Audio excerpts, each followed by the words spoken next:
Hey everybody, this is James from theactiveretro.com with a review of the Rhino Chopper and Rocksteady figure set from Teenage Mutant Ninja Turtles 2, Out of the Shadows. The packaging for the Rhino Chopper features the movie logo and the turtles prominently on the front and is near identical in shape and design to the boxes for the turtle vehicles.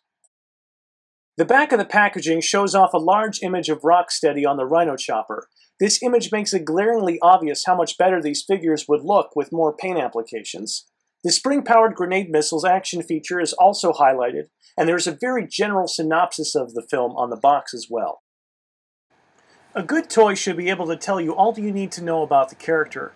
Even if I had no idea who Rocksteady is or what a TMNT is, I could infer that this guy is a brute and he takes care of business. Rocksteady sits on the chopper just okay.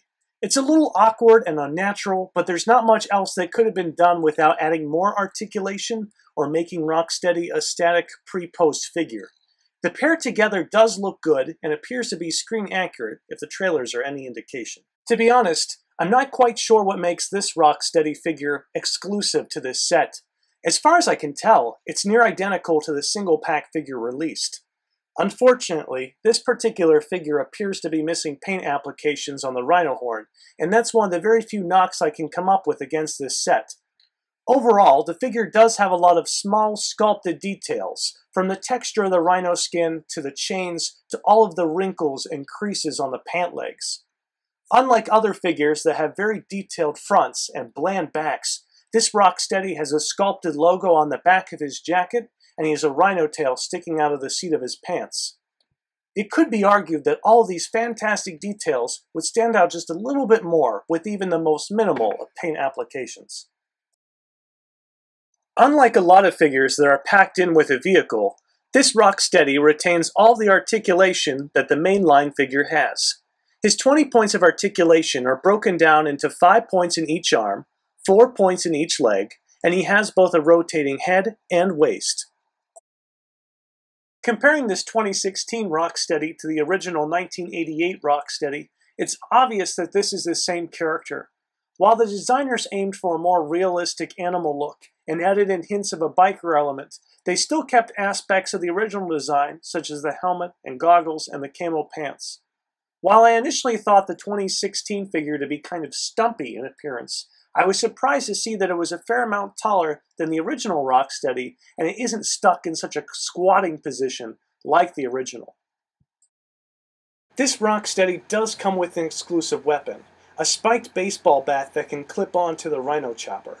The bat is made of soft plastic and unfortunately bends quite easily.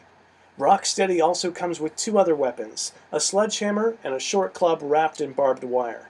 These two items are identical to the accessories packed with the mainline release.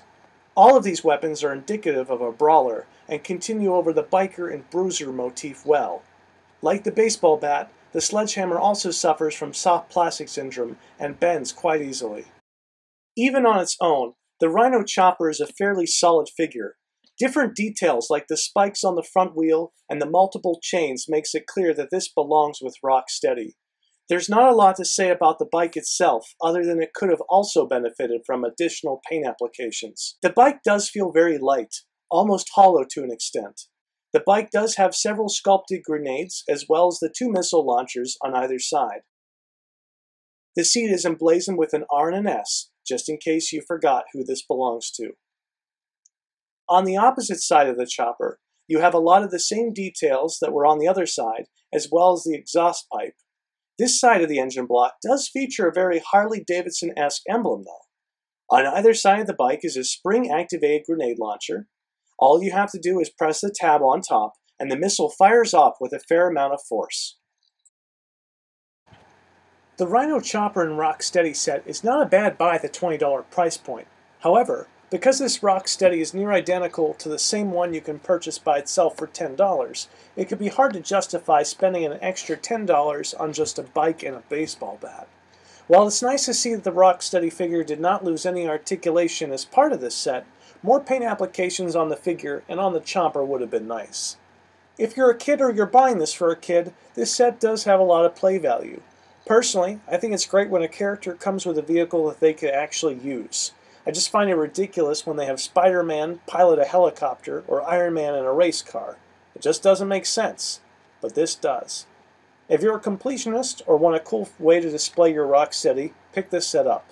If you don't have the room for vehicles or are just interested in the figure as is, this is a pass. All in all, I hope this review helped and pointed out some of this set's highlights and lowlights. If you like this review, wonderful, and thank you for watching. More reviews are coming soon, but in the meantime, you can check us out at theactiveretro.com or on social media. Links are below.